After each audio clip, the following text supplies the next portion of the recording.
Hello again everyone, I am Trough, and today I want to present you my dream path of building setup that I will try to achieve with my Poisonous Concoction character in the upcoming 3.18 Sentinel League. Before the presentation starts, I want to make sure that you understand that this is not a starter version. It is a high-end version that is realistically achievable with high investment. For the league start, I will be using the setup that I presented you in my starter version. If you missed it, you can find a link in the description. Let's now take a look at the table of content of this video so that you know what to expect from it. So first we will take a look at the passive skill tree, then I will do an overview of the character, so first we will go through the DPS, then the defenses, and the quality of life features. After that we will take a look at all of the items, and to finish I will show you all of the gem setups.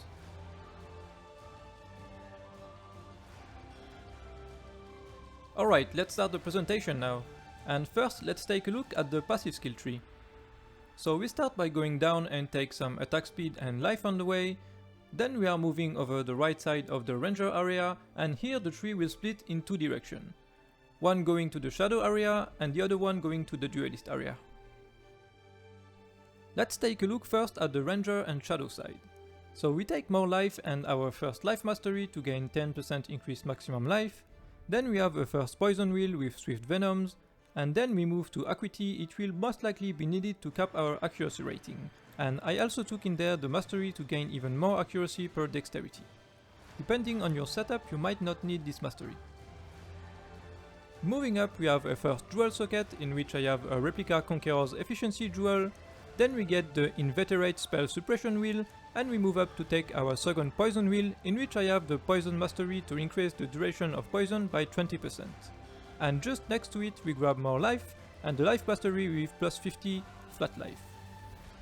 Then we move to the left to take some life and evasion nodes, and we move to another jewel socket in which I have my Watcher's Eye. Under that we have the charisma mana reservation wheel with the mastery 15% increased mana reservation efficiency. And just next to it on the right we have a flask wheel that will be much needed to sustain our life flask charges, and in this one I took the flask mastery to generate even more life flask charges. Now moving up to the shadow area, we have a chaos damage over time wheel in which I took the chaos mastery 20% increased effect of wither. And just on top of that I took the attack speed and the life notables. Now moving to the bottom side of the ranger area and towards the duelist area, we have a second flask node to gain 1 life flask charge every second when you hit. And I also have there the flask mastery to generate utility flask charges. Just under that we have the third and last poison wheel, and in there I took the plague bearer maximum value mastery, which is arguably not really needed. Then moving to the duelist area we have more life, and 3 onslaught nodes that will synergize very well with our boots, to give us a good mix of offense and defense. Moving down we have our cluster jewel setup, so I am using one large chaos cluster jewel with unwaveringly evil and unholy grace. And then 2 medium jewels. One is a chaos damage over time jewel with flow of life and circling oblivion, and the other one is a flask effect duration jewel with the spiked concoction notable to get the alchemist genius buff, and brute for potency. And in those medium cluster jewels I'm also using 2 rare virgin jewels with life and chaos damage or poison damage. Moving to the left now, we take the versatile combatant keystone, which allows us to get 50% spell and attack block very efficiently. And on top of that we have a few block points with the deflection notable to generate endurance charges. Going more to the left we have a damage over time wheel with the mastery to increase aimment and skill effect duration. And under that we have more block nodes and the shield mastery to get even more chance to block attack damage. And lastly we have a last jewel socket in which I have a rare jewel, and then we have more life. And to finish we take the Iron Reflexes keystone, which allows us to get easy access to spell suppression through evasion gear, and then we convert evasion to armor.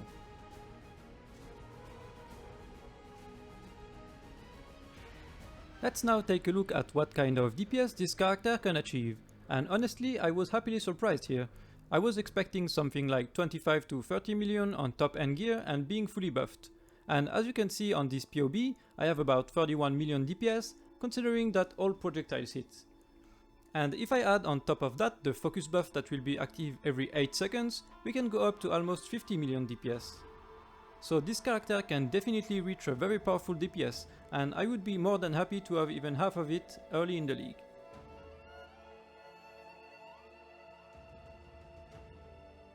Let's talk about defenses now. This character will be very tanky for sure. Dying with this setup should almost never happen, even against the strongest content in the game. First of all, we have 80% to all maximum elemental resistances thanks to the Brass Dome chest that we are using. Then we have the classic 75% to chaos resistance, and we also have 90% physical damage reduction with over 70k armor. On top of that, we have other cool features like not taking any extra damage from critical strikes, thanks again to the Brass Dome chest. We have a 10k Molten Shell shield and up to 2.7k life regeneration per second just by using our life flask, and even up to 3.6k if used when on low life. And to finish, we have 50% attack and spell block chance with over 6000 life achievable. And all of that brings us to above 200k effective hit pool and 87k effective maximum hit taken.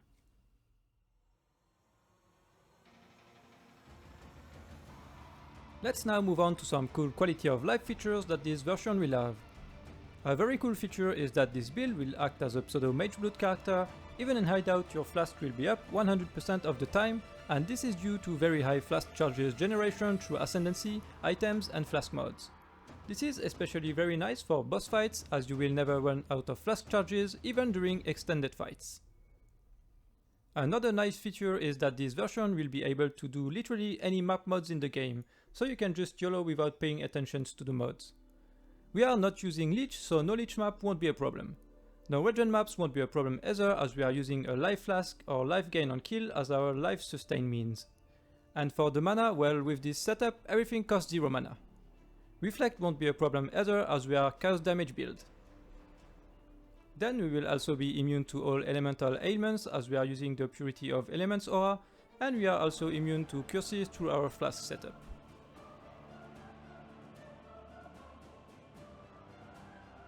Alright, let's now review all of the items that I have created for this build, including the flasks, and I will also get back to the jewels.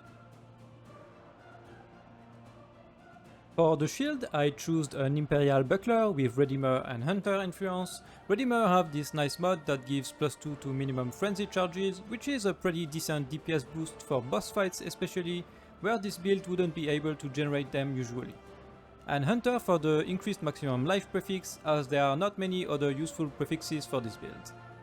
Then most importantly, you will need the chance to block suffix modifier to be able to reach the block cap for versatile combatant. Tier 3 or above should be fine. And the rest of the shield is just whatever you can get, some resistances if possible, and then for the prefixes just try to get as much life as you can. For the helmet I went with an Eldritch Lion Pelt. For the enchantment I am using Herald of Agony, has 75% increased mana reservation efficiency. You will most likely need a mana reservation efficiency enchantment to be able to use all of the auras. If somehow you fit auras without the enchant, then you can use 40% increased Poisonous Concoction enchant instead. Then for the implicits I took the Searing Exarch implicit, 30% reduced mana cost of attack skills, which will make our Poisonous Concoction cost 0 mana with the rest of the setup. And for the Eater of World implicit, I took the mana reservation efficiency one. The prefixes then are just as much life as you can get. Eventually you can craft +1 to level of socketed AoE gems to boost auras if you socket them in the helmet. And for the suffixes I am using the Essence modifier for 10% increased mana reservation efficiency, and the Veil modifier increased duration of ailments while focused. For the body armor I chose the Brass Dome chest. It will give us a ton of armor and also boost our maximum elemental resistances up to 80%. And it will also make us take no extra damage from critical strikes. Using a unique chest piece also allows us to get easy access to good corruption implicits. The best combo for this build would be +2 to AoE gems and +2 to projectile gems. Other than that, +1 to level of socketed gems or 50% increased damage are second best. For the gloves, I went with an Eldritch pair of Sling gloves. For the implicits, I went with the Searing Exarch implicit, 20% increased chaos damage over time multiplier, and for the Eater of World implicit, I am using the chance to suppress spell damage one. For the suffixes, nothing special, just look to cap your resistances, and getting spell suppression there as well would be ideal.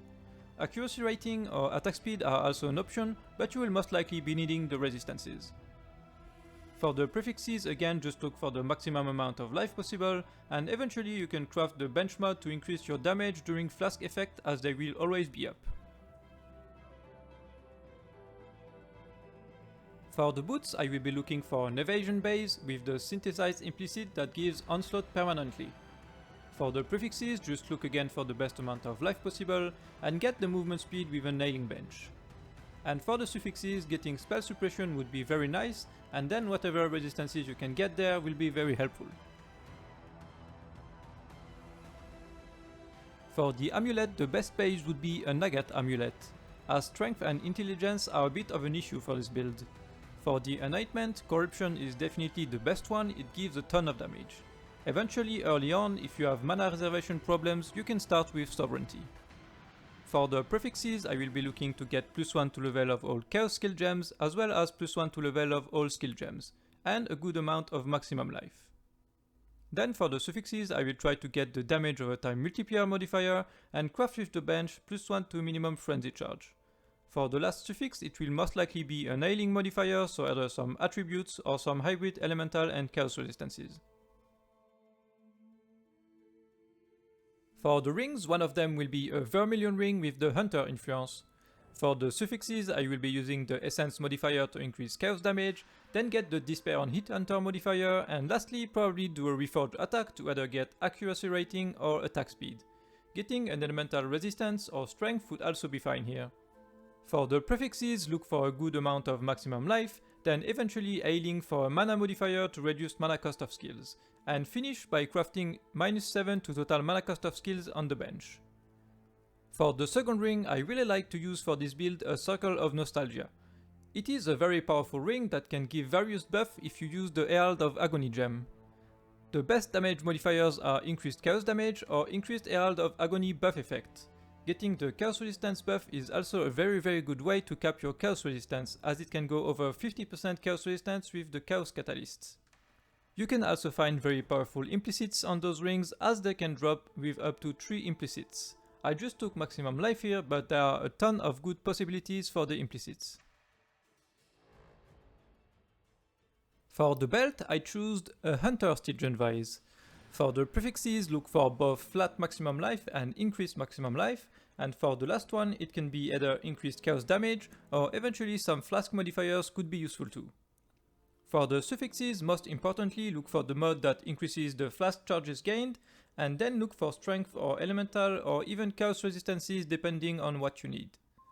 I also have in the belt a Searching Eye Jewel with maximum life, increased damage over time while holding a shield, as the prefixes, and as the suffixes I have some accuracy rating and the reserve modifier. There is however a bunch of other good suffixes possible for those jewels. The first and most important flask for this build is obviously the Life Flask. You want a saturated Divine Life Flask. It is the one that will give you the most amount of damage. Then for the suffix, I like to have bleed immunity, and don't forget to upgrade the quality of your flasks to 28% if you have the possibility to do so. My second flask is a Granite Flask, and for all of our utility flasks, we will be using the Perpetual Prefix modifier, which increases the charge recovery by 50%. This mod will allow us to have 100% uptime on all of our flasks, even in hideout. And as for the suffix, I have 60% increased armor. The third flask is a Quicksilver Flask, again with the Perpetual Prefix, and for the suffix I have 65% reduced effect of curses during flask effect.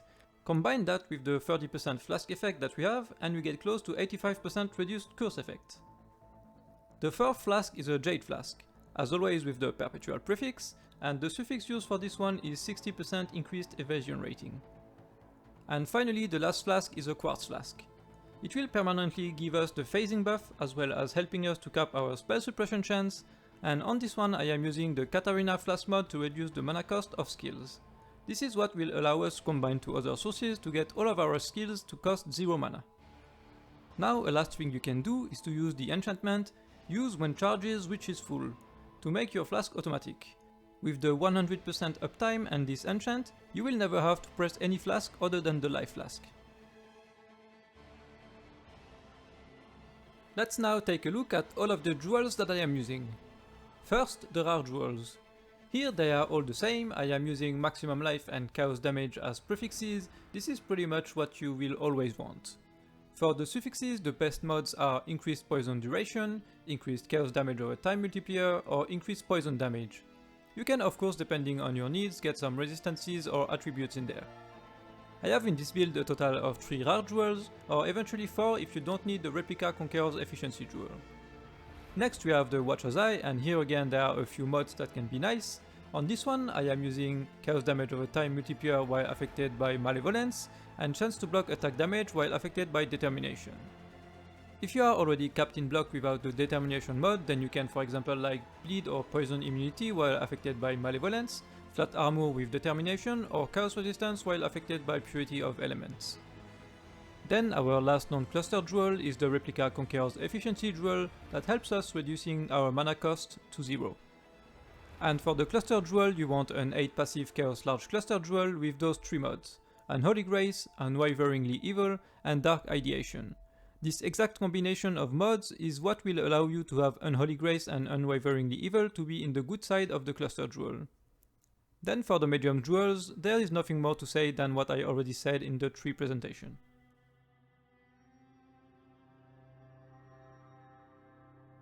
And finally, let's review all of the gems that I will be using in this build. On the body armor we will have our damage setup, and the gems are Divergent Poisonous Concoction. This version will give you 20% chance to inflict Wither on hit. Then we have Awaken Greater Multiple Projectiles, and Divergent Greater Volley. This version will give you 20% increased projectile speed. And then we have Awaken Void Manipulation, Awaken Unbound Ailments, and Awaken Deadly Ailments. And I also added some other gems if you want to try and play with this PoB. On the helmet we will have our main aura setup. In there we have Anomalous Purity of Elements to get more aura effect, then we have Determination, and Divergent Malevolence to increase the damage of ailments, and lastly we have an Enlightened gem. On the boots we have our remaining auras and our movement skill. And the gems are Anomalous Herald of Agony that gives the crawler a chance to wither on hit.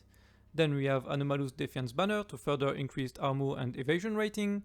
And as for the movement skill, I will be using Flame Dash with faster casting. The reason I am not using Shield Charge or Dash is that Shield Charge doesn't let you go through obstacles, and Dash will be disabled if you use Withering Step, and you might not be able to use it when needed.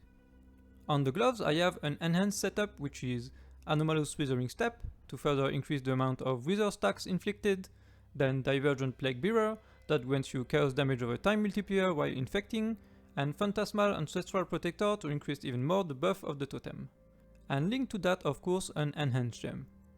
And lastly on the shield I have my cast when damage taken setup with Molten Shell, increased duration, and Anomalous cast when damage taken to increase the duration of Molten Shell. So that's it for the presentation of this PoB. Once again, I don't own all of those items yet. It will be my goal to get as close to it as possible in the first few weeks of the new Sentinel League. I will do more videos about that build as the league starts to show you the progression of my character, eventually how to craft some of the items, and also videos of the build in action with different budget until I reach my limits. I hope to transition to this versatile combatant version in day 3 or 4, and I will most likely be using the life tap support gem until I get all of my mana cost down to 0, and then swapping to Awaken Deadly Ailments will be a huge damage boost. Thank you guys for watching this video. I hope that it gave you maybe some ideas on different ways to build this character, and if you don't want to miss any of the upcoming videos about 3.18, be sure to subscribe to my channel. I really appreciate all of you guys. You will find the link to this PoB in the description, and if you have any idea for the build, share it with me in the comments. Now I wish you guys good luck in the new league start, and most importantly, have fun. Bye, see you soon!